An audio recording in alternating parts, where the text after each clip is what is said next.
Hello everyone, so here comes our today's question. So here x is a positive integer, it is even number and it should be less than 20. So let's find the greatest possible value of x. So this will be 18. So when x is equal to 18, then this fraction is equal to 18 over 20.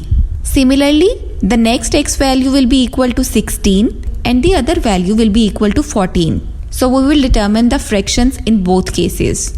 Now, when we take the product of these fractions, then we see that all other terms are cancelled out except the denominator of the greatest x fraction and the denominator of the smallest x fraction. So this is the pattern here.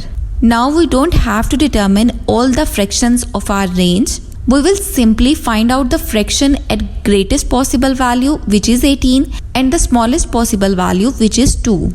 Then we will take the denominator from the greatest fraction and we will take the numerator from the smallest fraction. So our required product will be 2 by 10, which is equal to 1 by 10. So option B is the correct answer.